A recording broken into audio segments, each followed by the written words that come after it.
Richard Kuklinski. We're going to conduct a bat search here. Put your arms out.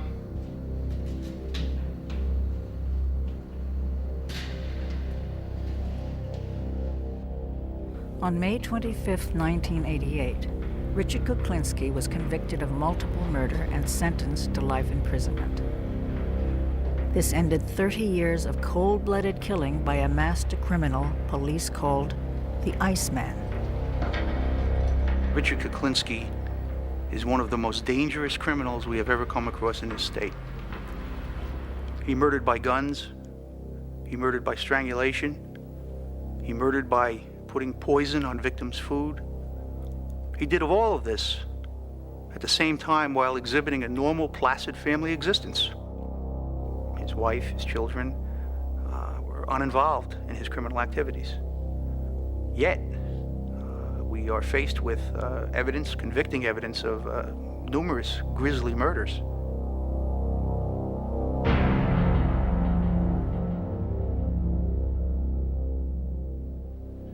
How many people have you killed? Oh, an approximate guess.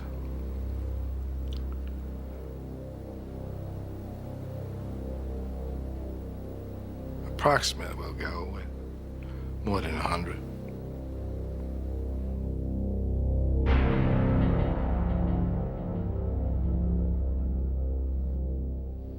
How do you feel about killing? I don't. It doesn't bother me. It doesn't bother me at all. I don't have a feeling one way or the other. I think if I had a choice, I wouldn't.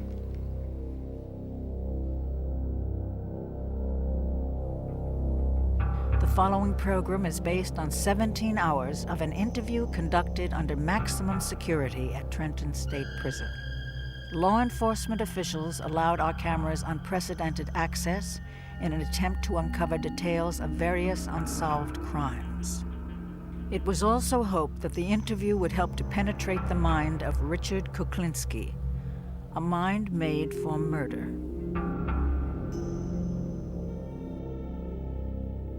Richard, when you were on the streets, what kind of weapons did you use? When I was out on the street to do something, I carried 3 guns and a knife. I had a Derringer in each pocket.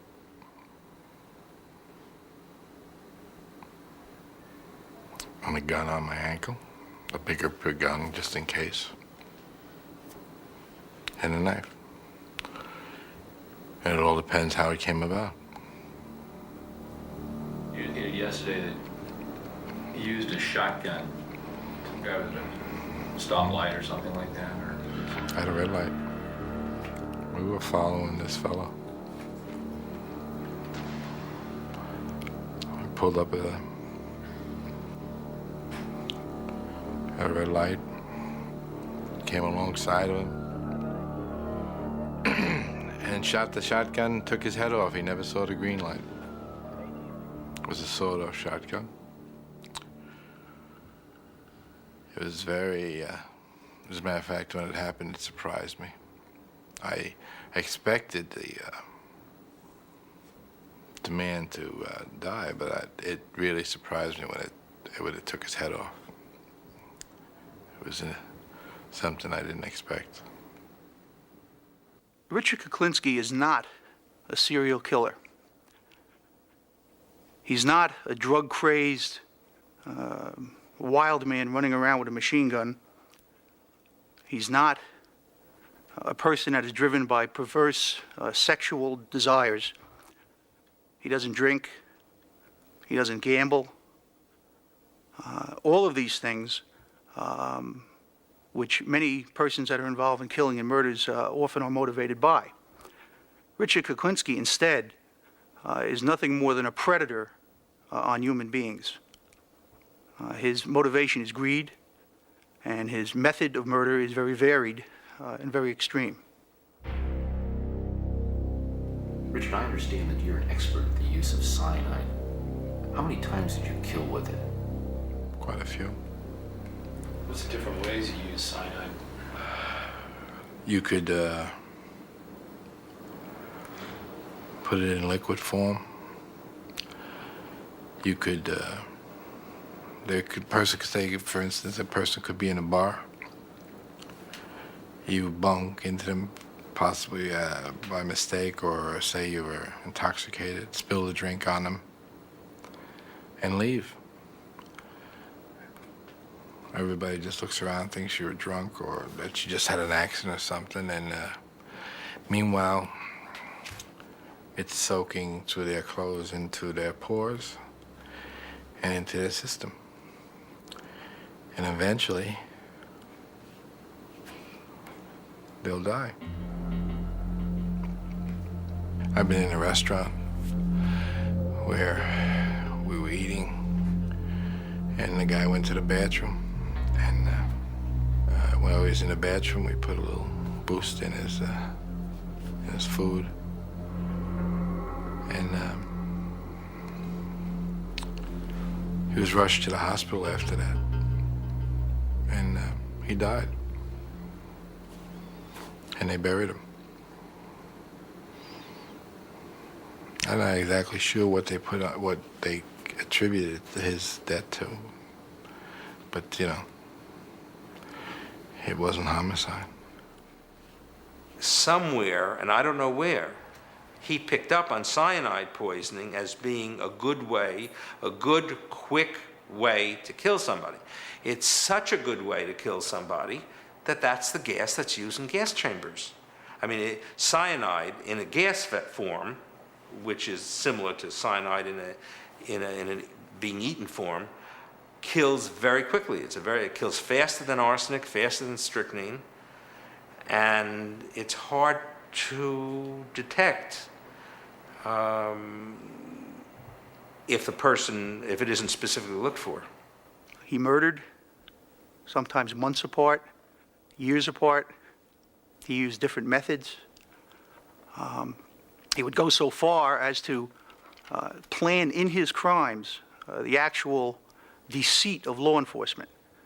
By that I mean he would on occasion murder someone, cut their body, wrap them in layer after layer of plastic bags and material, and then deposit the body many, many miles from the murder scene. What is it to dispose of something? You throw it away. You throw it anywhere. It all depends if you don't want it found or if you want it found. If you want it found, it doesn't matter, you just leave it there. If you don't want it found, you could take it somewhere. You could bury it. You could put it in a big drum. You could put it in the trunk of a car and have it crushed.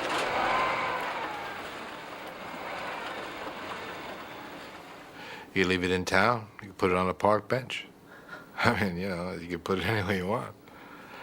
They found a few people sitting on park benches, I'm sure. As a matter of fact, I know they have. Are there any murders that you committed that haunt you, that you just sort of, you feel and you Nothing haunts me. No murders haunt me. Nothing. I don't think about it. That's why it's hard for me to tell you. In order for me to be able to tell you when something happened, I'd have to think about when. If I think about it, it would wind up hurting me. So I don't think about it. If I had a choice, and of course you has already said to me, we all have choices. Maybe we do. At the time I didn't seem to have one. But if I could have, I would like to be different than what I am. I would have liked to have been different than what I was, yes. It would be better. It would have been better for me. I would have liked to have had a better outlook on life.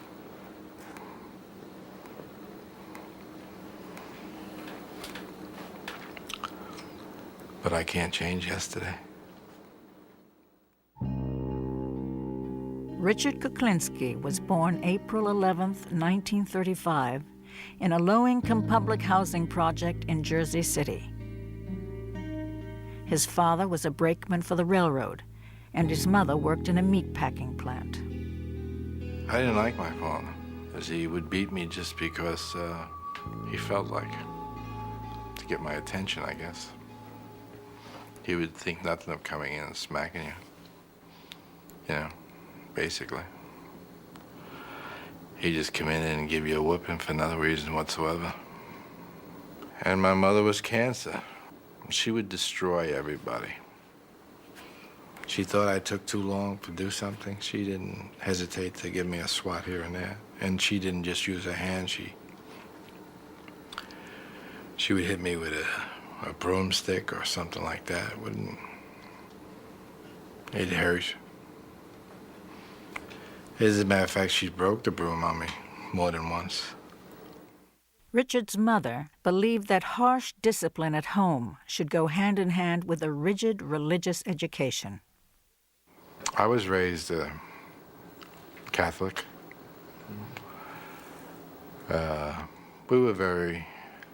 She was strict as far as the religion goes. I went to... Your mother? My mother, yeah. My mother, we went to Catholic grammar school. And we were raised with the Catholic belief. I was even an altar boy. But during the course of my life, I don't really believe it. It's just the way it happened. Didn't mean it to happen that way, but it just happened that way. When his father abandoned the family, Richard, a skinny, timid young teenager, was left to fend for himself.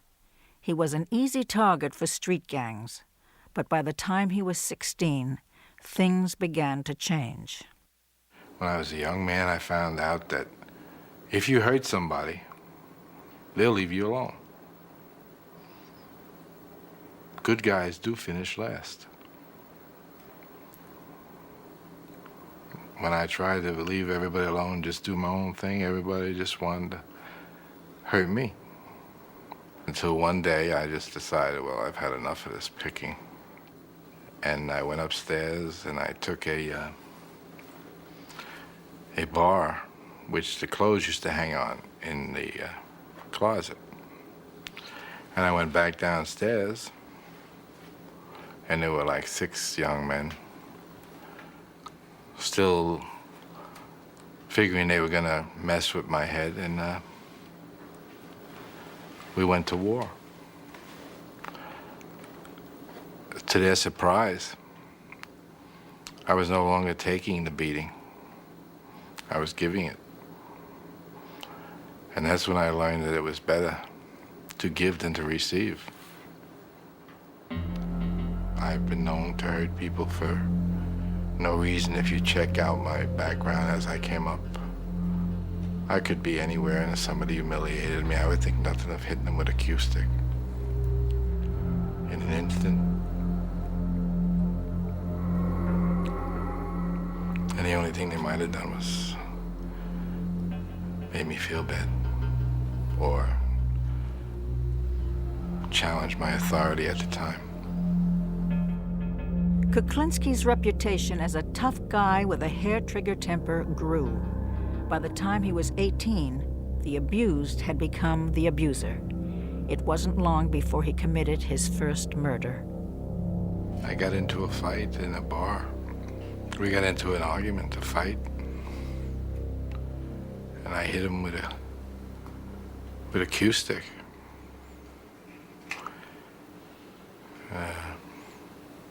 A few too many times. And he died. How'd you feel after, when you found out he had died? I had felt very bad.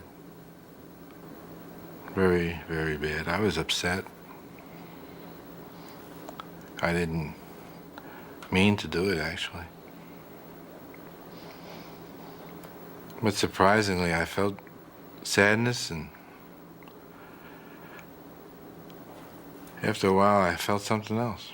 I didn't feel sad. It was sad along with some sort of a rush that I had control, and if you mess with me, I guess if you mess with me, I'll hurt you.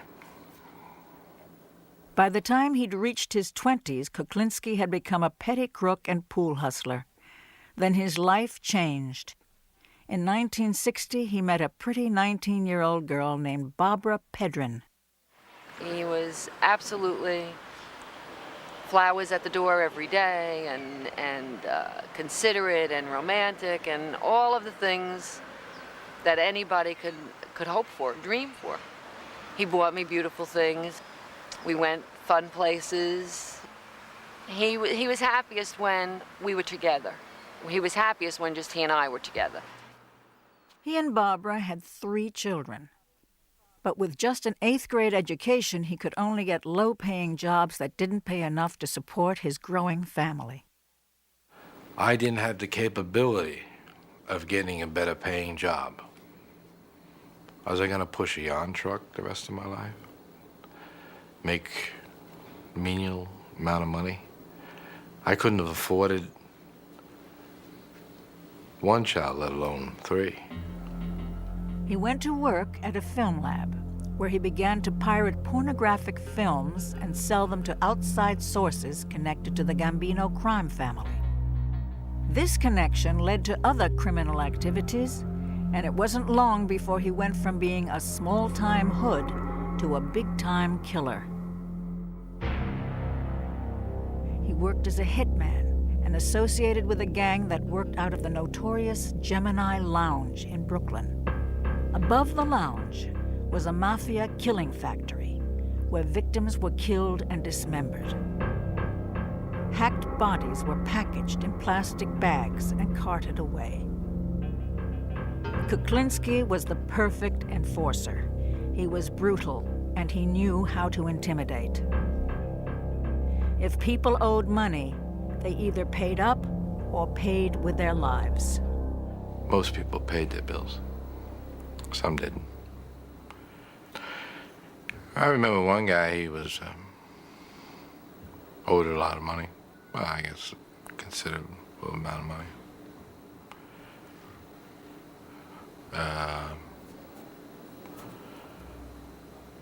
He thought he could hide behind a door.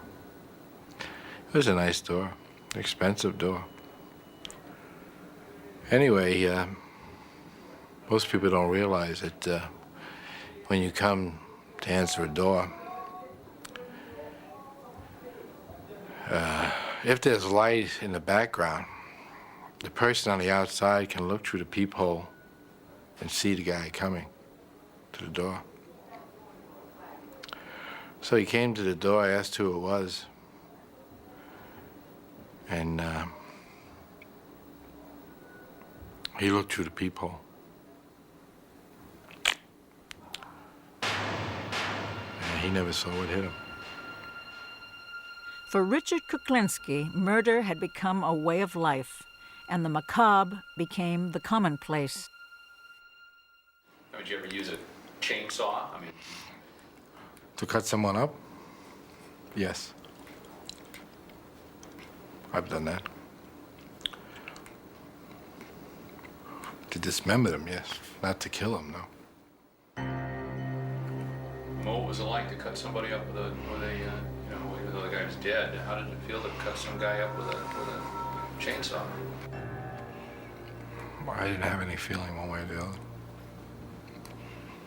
That just happened. That's the way it had to be.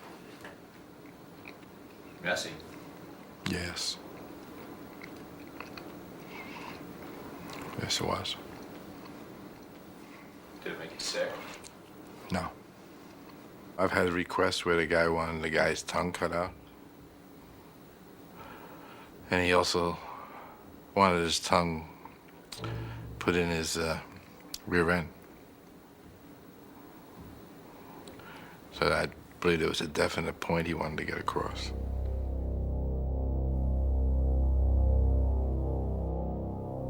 I have an experience that I don't know if I should tell you or not.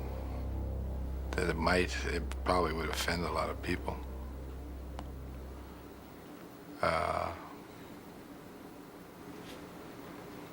I don't know. I don't think I'll go into that. Go ahead. Yeah, it's not a good one. No, go ahead. Tell him.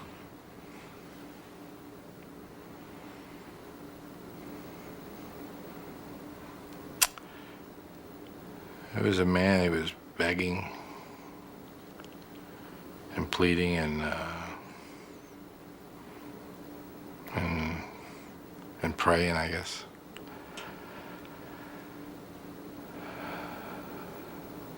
And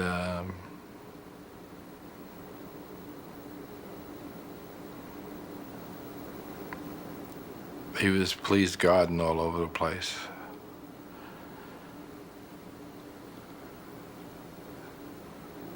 So I told him he could have a half hour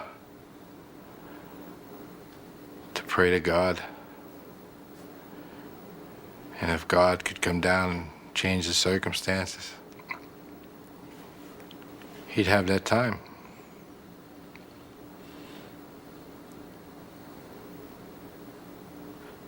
But God never showed up. And he never changed the circumstances. And that was that.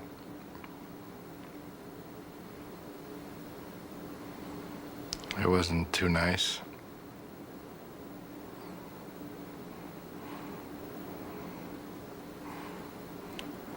That's one thing I shouldn't have done, that one. I shouldn't have done it that way. By the 1970s, between his illegal activities and contract killings, he was becoming a wealthy man. He now lived in an expensive home in a middle-class neighborhood with his wife and 3 children. Richard, what did you charge for a hit?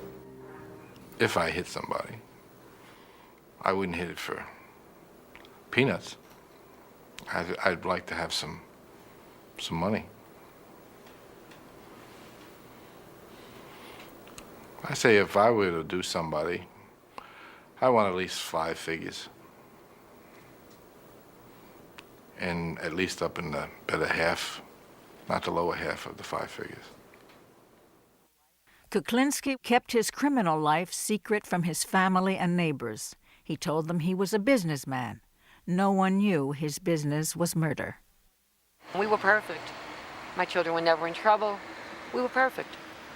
We were the all-American family. I mean, we had what seemed to be the perfect life. There were wonderful times. And time with his family was the only thing that he was really concerned. I mean, if he never had to leave the house, he would have loved it. He hated to have to travel. He hated to go away. He came back as soon as he can. He wanted to be home all the time. He wanted to be with us all the time.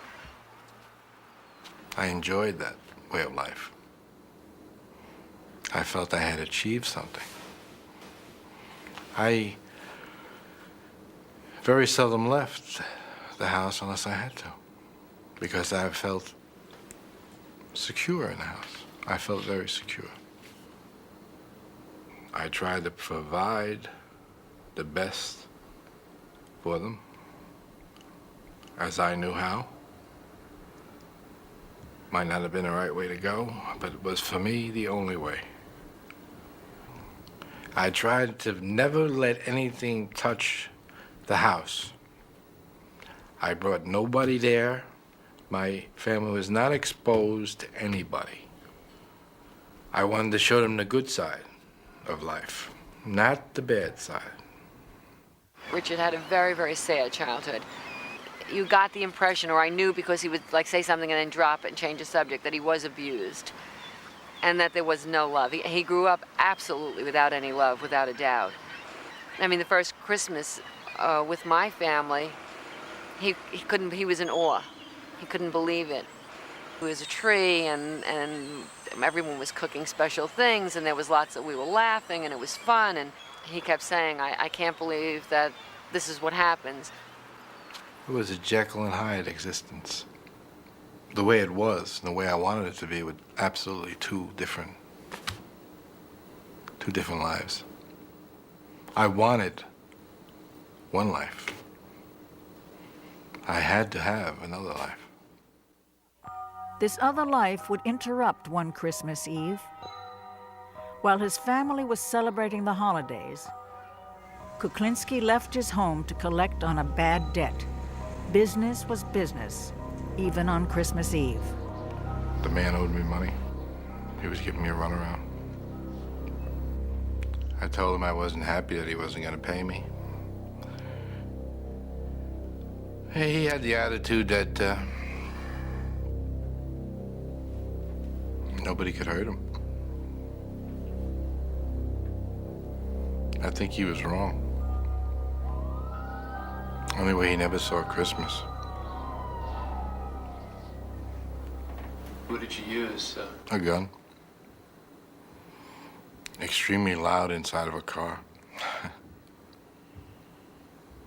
Matter of fact, my ears were ringing for a long time.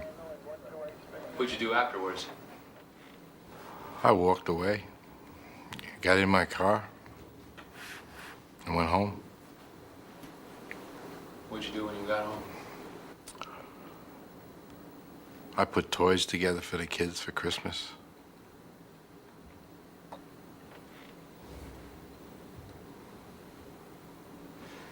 I saw the broadcast while I was putting the toys together that came down. Mob-related killing. That was the first time I knew I was mob-related. How'd you feel?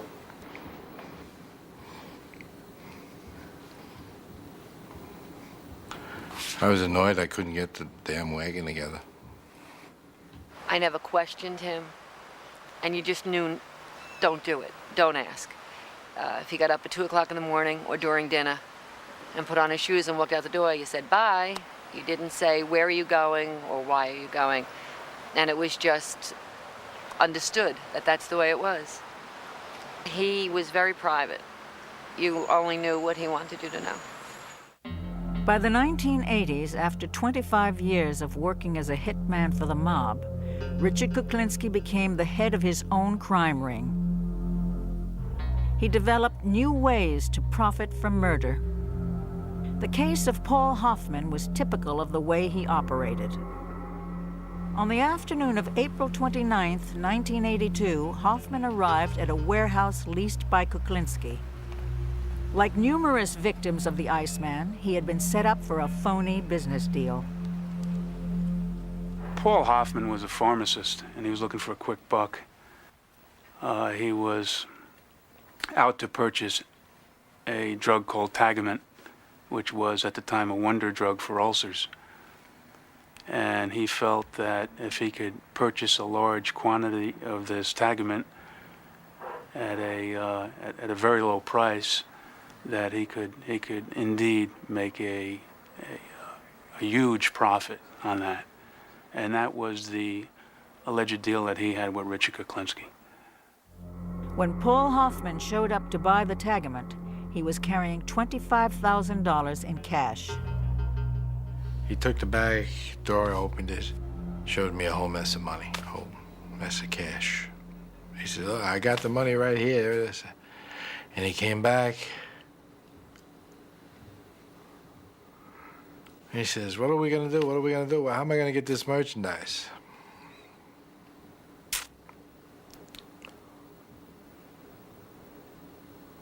I put the gun under his chin, and I said, there is no merchandise. And I shot him.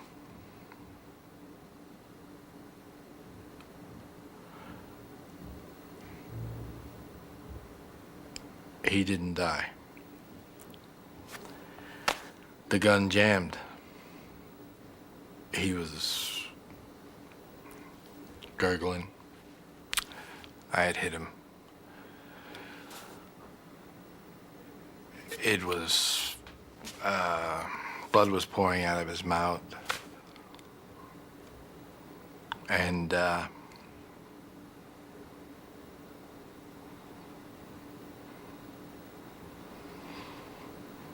he was in I would imagine it looked like he was in a lot of pain. So there was a tire iron there. I took the tire iron and hit him with it, which knocked him out. And he died. I then took him and put him in a 50-gallon drum, put it on the side of a motel. It was behind Harry's corner. I listened to the people. I went in Harry's every morning. The thing was there for a long time. I looked at it every day. It was there. I went in Harry's every day. One day it was just missing.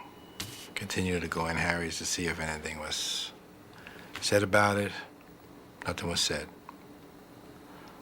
I don't know what happened to the drum. By the 1980s, Kuklinski was involved in narcotics, pornography, arms dealing, money laundering, hijacking, and contract killing on a worldwide basis.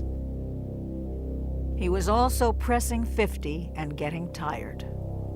He started to make mistakes. He began to leave traces, and law enforcement officers who had suspected him over the years began gathering evidence.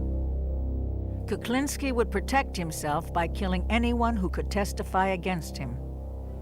On December 27, 1982, a body was discovered at the York Motel in New Jersey. The body was identified as Gary Smith, 37. Smith had been given cyanide and then strangled to death. This was the first of many mistakes Kuklinski was to commit. Gary Smith was found under a motel bed in New Jersey, as I recall, where some 20 people had used the room in 5 days and nobody had realized there was a rotting body underneath it. The body was found in a decomposed state. It was very hot weather. Smith would have not been identified as a murder victim if he had died only of the cyanide. If the cyanide had worked and he had died, and he didn't need to be strangled, that ligature mark around the neck wouldn't have been seen, and he would have been possibly a drug addict overdose, or lots of other things of a non-homicidal nature would have to be considered. On September 25, 1983, the body of Louis Masgay was found.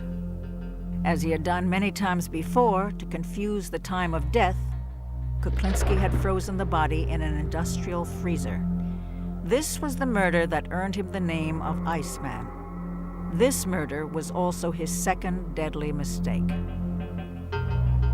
He did too good a job in that body because he left that body in the freezer for 2 years, then took the body out and dumped it in Rockland County, and the body was found before it had fully thawed out. So the doctor doing the autopsy, the medical examiner in Rockland County, when he opened the body up, saw ice inside the body in the summer's day and said, there's something wrong here. This guy could not have died 2 days ago the way he looks like from the outside. On May 14, 1983, a bicyclist was riding down a lonely road in a wooded area and saw a buzzard feeding on a body. It was Daniel Deppner, 44, the third business associate of Richard Kuklinski, to be found dead. The body count grew. There would soon be 5 unsolved murders with one thing in common.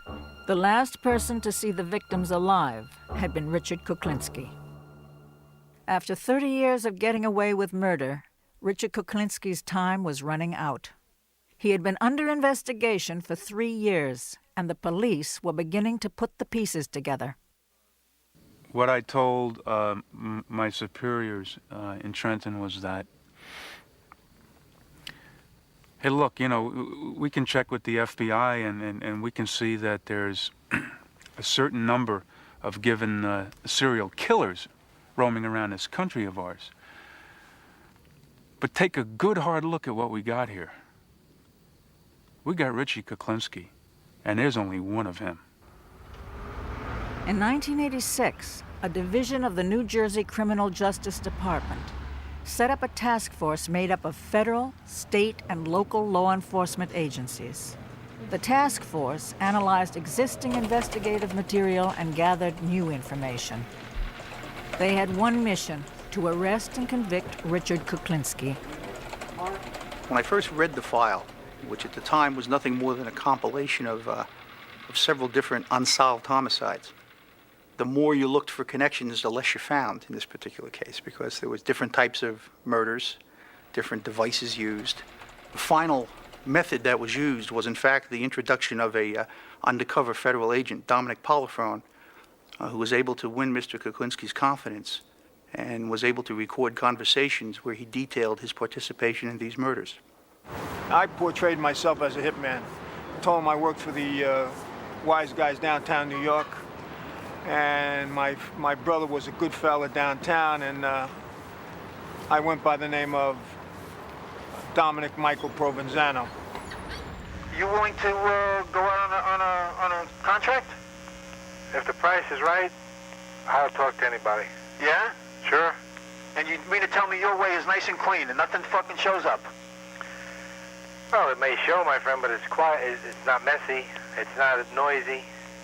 It's not, you know. Yeah, but how the fuck do you put it together, like, you know what I'm saying?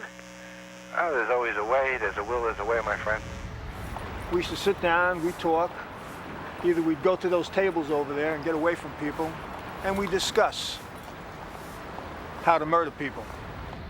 You know, I just have a few problems I want to dispose of. I have some rats I want to get rid of. Yeah. The only fucking thing I don't understand, don't you use a fucking piece of iron to get rid of these fucking people? You use this fucking cyanide? Why be messy? You can do it nice and calm. It became apparent at later points in the investigation that Mr. Kuklinski fully intended on murdering Dominic Polifrone, in addition to the victims that were being discussed at the time they were having these tape-recorded conversations. So he could pretty much tell Dominic Polifrone anything, because he knew shortly that he had plans for Mr. Polifrone too.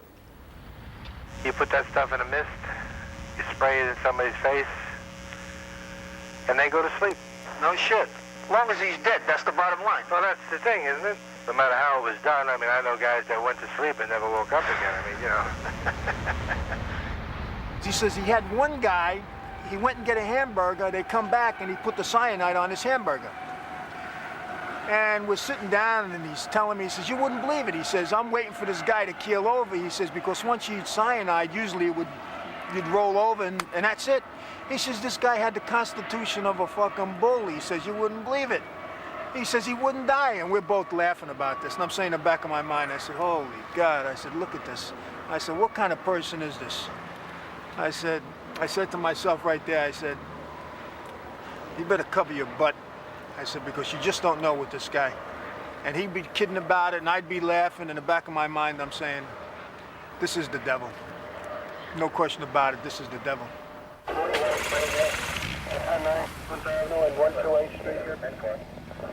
On December 17, 1986, the Special Task Force set up a roadblock and arrested Richard Kuklinski outside his home in Dumont, New Jersey. They felt they had all the evidence they needed for a conviction. The whole road was blocked off with cops. Local police, state police, Division of Criminal Justice investigators, county personnel. There was no place for him to go. So he stopped his car. He was told to get out of the car, and he did not. So he was taken out of the car, and he was placed face down on a street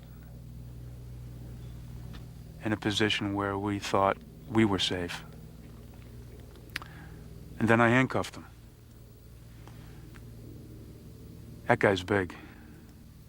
I did everything I could to get one click on the handcuffs. And later on, I tried to put leg irons on him, and there's no way they would go on. They just wouldn't go on. Law enforcement authorities have arrested one of the most notorious contract killers in state history. A self-employed Bergen County man is behind bars, charged with 5 murders, and prosecutors are investigating his involvement in dozens more. This is unwarranted, unnecessary. These guys watch too many movies. He is such a cold-blooded killer, they call him the Iceman. After being convicted of 2 murders, he confessed to 2 others in court today. I shot George Malaban 5 times. Louis Masgay on July 1st, 1981. I shot him once in the back of the head. When the judge asked him why he had killed the 2 men, Kuklinski replied, It was due to business. Dominic Polifrone's tapes had nailed Kuklinski, but in court, the Iceman greeted the undercover cop with a smile. He seemed to be quite cheery about saying hello to you. Well, I reciprocated. The only thing is, I'm going home, and he's going to a different environment at the present time.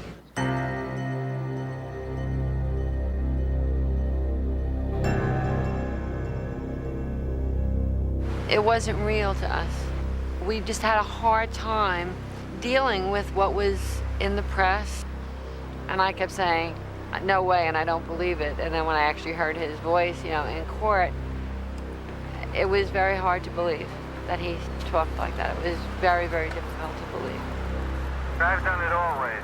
As far as you've known or heard, there isn't too many things I haven't tried. No matter how it was done. I mean, I know guys that went to sleep and never woke up again. I mean, you know. The consensus of the federal, state, county, and local law enforcement agencies that were involved in this investigation is that Richard Kuklinski is one of the most dangerous criminals we have ever come across in this state. Further, it's our feeling that he is of such a diabolical, methodical type of killer that it's very possible that when all is said and done, we still may never know how many people he has actually killed. What Richard has been accused of and found guilty of and spoke to you about goes against God and man. I have very strong feelings. I am totally anti-violence. I mean, as are my children. And I can't make those wrongs right. I can't make them right in my own mind.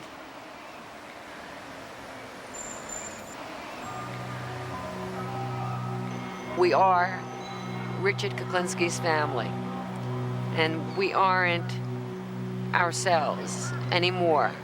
We're Richard Kuklinski's family.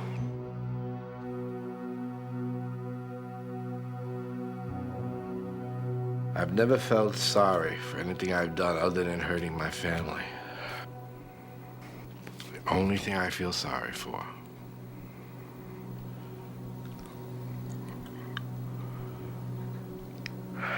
I'm not looking for forgiveness, and I'm not repenting.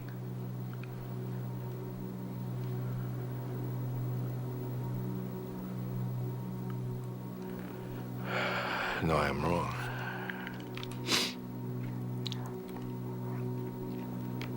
I'm wrong. I do want my family to forgive me. Oh, boy. I can make this one. Oh, shit. This would never be me. This would not be me.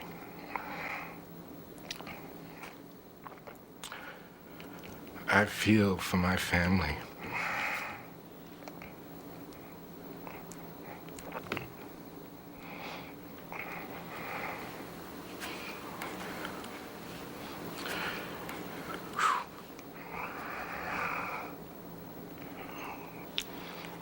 You see the Iceman cry. Not very macho.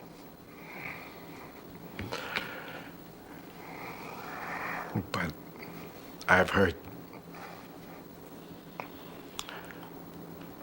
people that mean everything to me.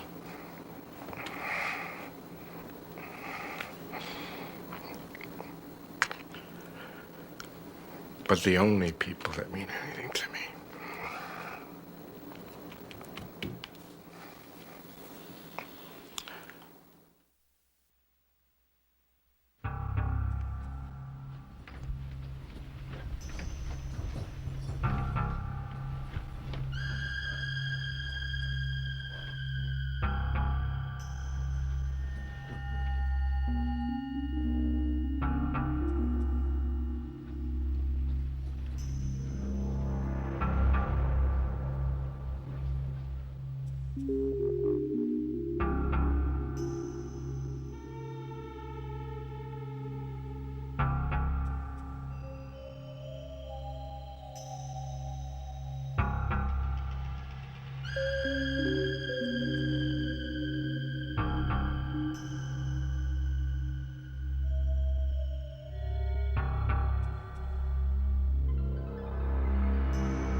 I would move heaven, hell, and anything in between to get to you.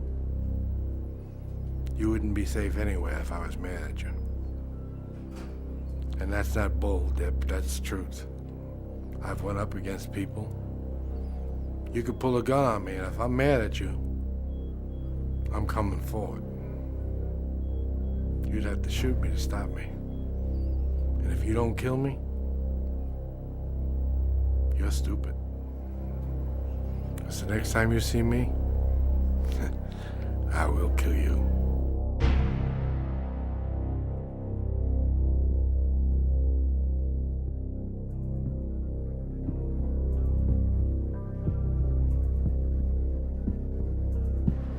Mr. Kuklinski, we're going to conduct a plant search here. Put your arms out.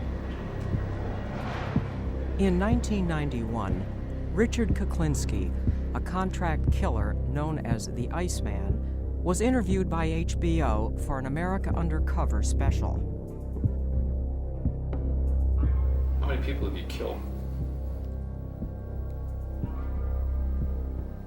An approximate guess.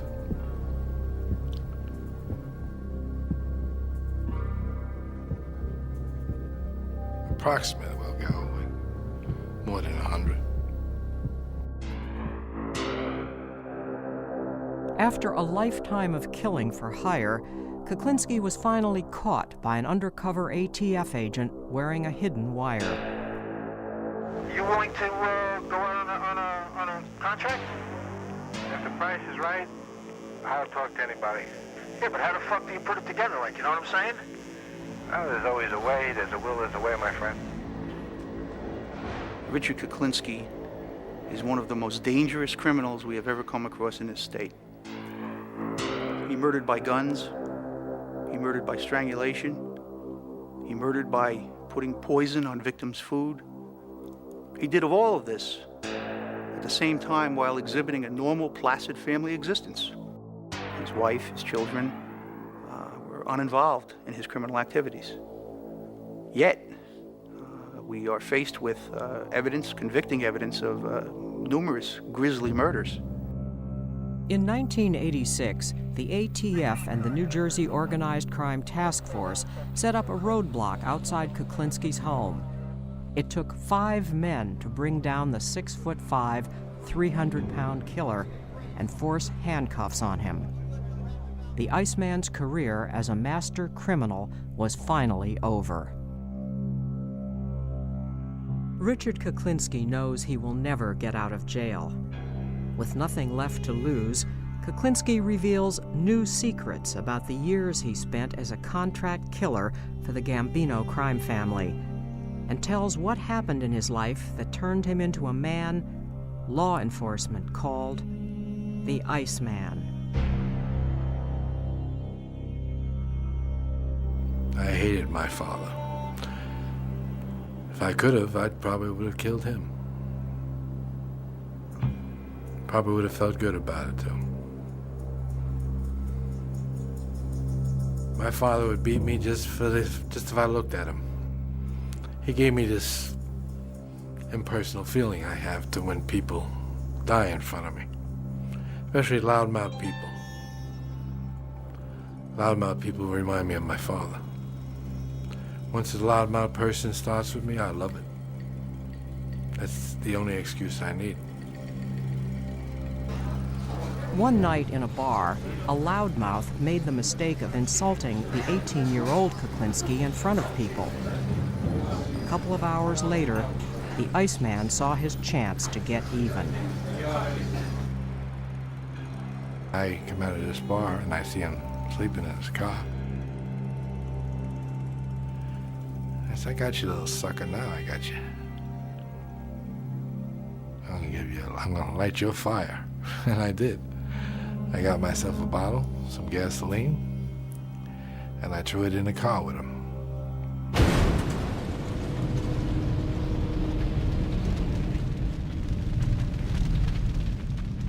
And he was screaming and yelling and burning, and the car burned. And I could smell him. I walked down the block and I could hear him as I turned the corner. He was still yelling.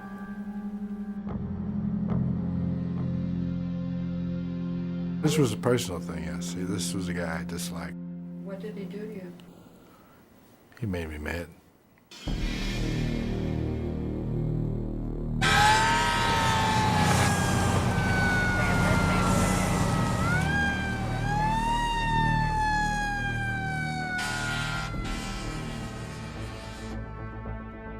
By the age of 25, Richard Kuklinski had no problem with murder. But now he wanted to get paid for it. There was money in contract killing. To prove himself, he auditioned for Mafia capo Roy DeMeo. Said, well, I would expect you to, if you came with me, I'd expect you to, if I told you to whack somebody, you'd whack him. Without any question. So I said, well, I could probably do that. He says, you probably could do it, or could you do it? Do you think you could do it? And I said, yeah, I think I could do it. So he told Freddie to get the car, got the car, he and I got in the back seat, Freddie was driving. We drove someplace, I don't know where it was someplace in New York. And we were sitting there for a while. We got to where we were going. We were sitting there for a while, and a man came in the distance. He was walking his dog, it looked like. So he said, all right, take this guy down. I said, which guy are we talking about here? So he says, the man walking the dog. So I got out of the car and I started walking towards the man. And the man was walking his dog just like a regular guy. As he passed me, I turned around and shot him.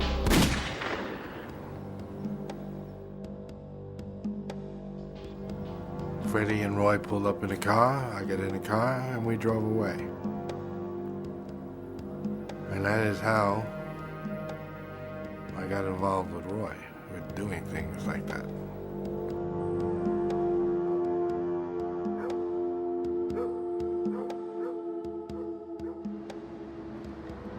Roy DeMeo's hangout was the Gemini Lounge in Brooklyn, New York. It was a house of horrors where over 100 people were murdered, chopped up, and disposed of by DeMeo and his gang of lethal contract killers. After proving himself, Kuklinski quickly became one of DeMeo's favorite enforcers. DeMeo ordered the hits, and Kuklinski executed them without question. He wanted this guy taken care of. but he wanted to talk to him first. So when I got to the place, I asked the man for the money, so the guy says he didn't have it and Roy would just have to wait until he got the money to pay him. And that was that. He'd have to wait. So I said to the man, I said, well, you have to then talk to him. He wants to talk to you. So I dialed the phone number, and he got on the phone, and I said, he wants to talk to you. So he was talking to him, and I guess they were acting like everything was all right, because he got off the phone, he handed me the phone back. He says, hey, I told you he'd wait. He's in the better frame of mind. Don't worry about it. He wants to talk to you now. So I picked up the phone, and he said, kill him.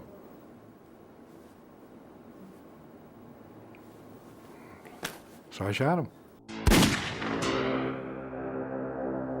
Hung up the phone and walked away.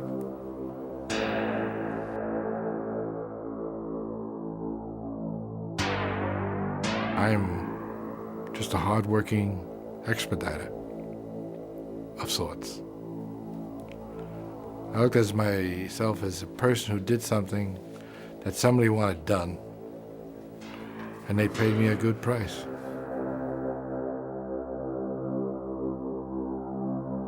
In the early 80s, the Gambinos were feeling the heat of an intense investigation, which reached as high as their boss, Paul Castellano. As the pressure from law enforcement grew, the family began to worry about potential witnesses. One in particular presented a major problem. His name was Peter Calabro. The family ordered a hit, and Kuklinski was given the contract. On March 14, 1980, Kuklinski drove for hours on a snow-covered road in Saddle River, New Jersey, waiting for a call to come through on his walkie-talkie.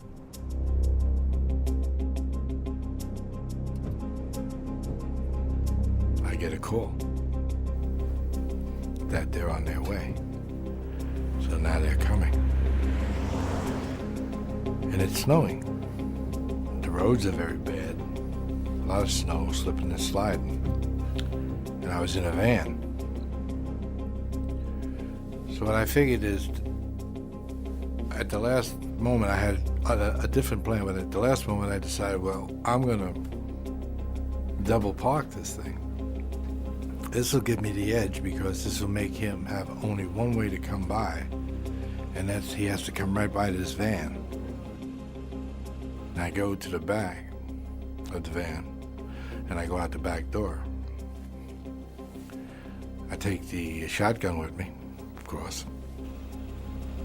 So I kneel down, and I look under the van, so I can see where he's approximately at. And so I watch him come up to where he's almost in the front of the van, and I stood up. And as he's going by the van, I fired.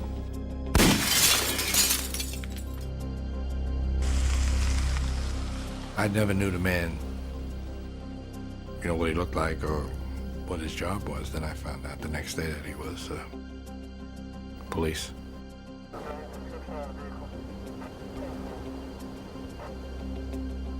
But had I been told to do him anyway, and I knew he was the police, I most likely would have done it anyway. I don't think I would have said no. Kuklinski had killed a cop who had gone bad, selling information to the Gambinos. A cop who was eliminated before he could turn state's witness. For Kuklinski, contracts like the Calabro murder were strictly business. They gave him the money he needed for his family. The Iceman was leading a double life. He lived on a quiet street in Bergen County, New Jersey, surrounded by neighbors who had no idea they were living next door to a Mafia hitman. He was determined that no one, not even his own family, would ever find out who he really was. I never questioned him, and you just knew, don't do it, don't ask. if he got up at 2 o'clock in the morning or during dinner and put on his shoes and walked out the door, you said bye. You didn't say, where are you going or why are you going? And it was just understood that that's the way it was. I was the happiest when I was with Barbara. Never involved in anything I ever did. Never told her anything I did. If I did, I probably would have shocked the pants off her. She knew I had a violent temper, and I did have a violent temper. But I don't think she thought I would go as far as I did go.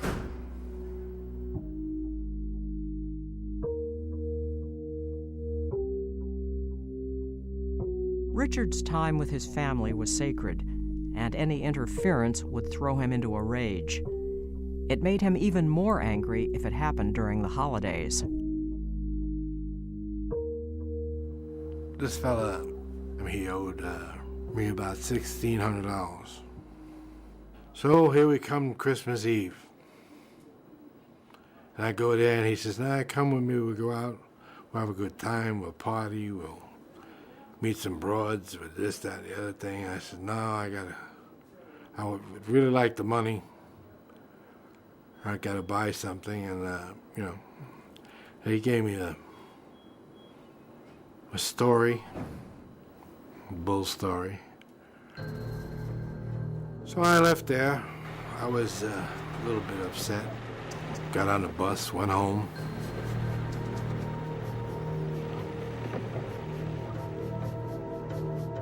I was putting the toys together for the kids, and this thing was really bugging me. It was annoying me. It was just making my whole disposition bad. Thought just occurred to me, this is bullshit. It was Christmas Eve, after midnight. His family was sleeping. Kuklinski got in his car and drove to New York City.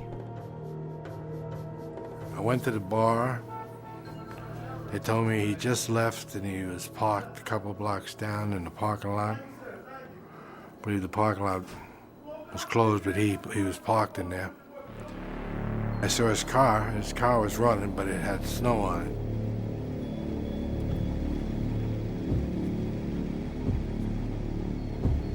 So I knocked on the door, and he said, hey, how are you? Glad to see you. Come on, sit down. So I go walk around the passenger side, sit down. I'm talking to him. I said, look, I really need the money. I says, it's not right. You just been playing me like a fool here. I had this pistol in my hand, and he just was annoying me to no end with his babbling. And he was just going on and on. And I fired. And I couldn't see a damn thing because there was snow on the windows. And when that flash went off, I just had spots before my eyes. My ears were ringing because the noise inside the car when the gun went off. I couldn't hear, couldn't see. Then I panicked, because now I don't know what's going on. Anyway, I had caught the guy in the temple, and as he moved back, the second shot caught him under the chin. Only about the time I could see, I reached in the man's pocket, and he had a roll of money. I took my $1,600 off him, put the rest of the money of it, that was his, in his pocket, got out of the car, and walked away. And that's what had happened one Christmas Eve in New York City.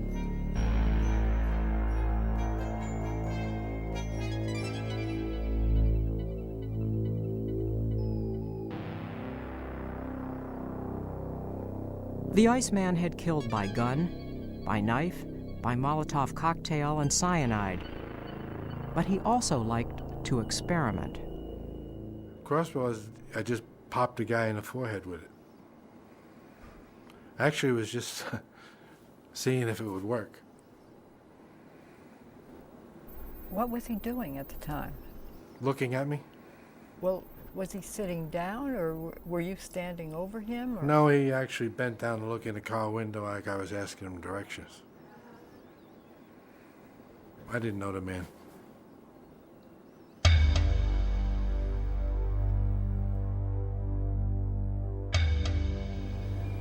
Was this a contract murder, or was it something out of anger, or was it a personal thing? Neither. What was it? I just wanted to see if this thing would work. You mean you're experimenting on somebody? Right. Did it work? It sure did. Went halfway into his head. Kuklinski was always looking for new ways to get away with murder. In the 80s, a man who was nicknamed Mr. Softy teamed up with Kuklinski. This harmless-looking ice cream vendor was in reality an Army-trained demolitions expert who was a violent and vicious killer. Mr. Softy was an individual by the name of Robert Prongay. He used to operate a Mr. Softy truck. That's why he got the name Mr. Softy. He became friendly with Kuklinski, very friendly with him. And it is our opinion that friendship led to Richard Kuklinski learning a lot about killing with different types of chemicals, including cyanide.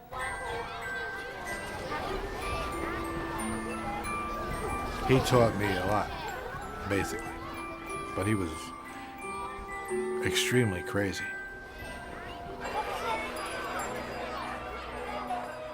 But he would read all kinds of books on destruction and all kinds of ways to destroy somebody. He used to go around this Mr. Softy truck. That's how he used to spot people and get the outlay of the land, you know, where they were and easy ways. And sometimes he'd do it right from the truck. And he sold ice cream? Yes, he did. Sold Mr. Softy. He had one of those Mr. Softy trucks. Did you ever see them? That's what he sold. And he sold ice cream to the little kids in the neighborhood? Yes, he did. And that's what he did. He'd go into these neighborhoods and sell ice cream to the kids and maybe kill one of their fathers.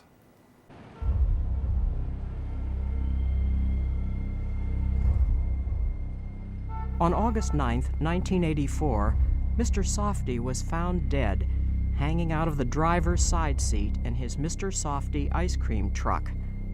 He had been killed by multiple gunshot wounds to the head.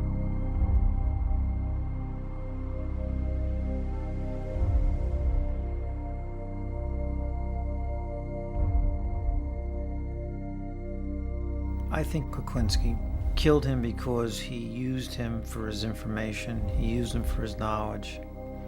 He probably brought him around, brought him with him on certain jobs that he did. And it was time for the boss to make the decision that he didn't want any more loose ends. He may have said something the wrong way to Richie. Who knows? Whatever it was, Kuklinski, in my opinion, made the decision to kill him.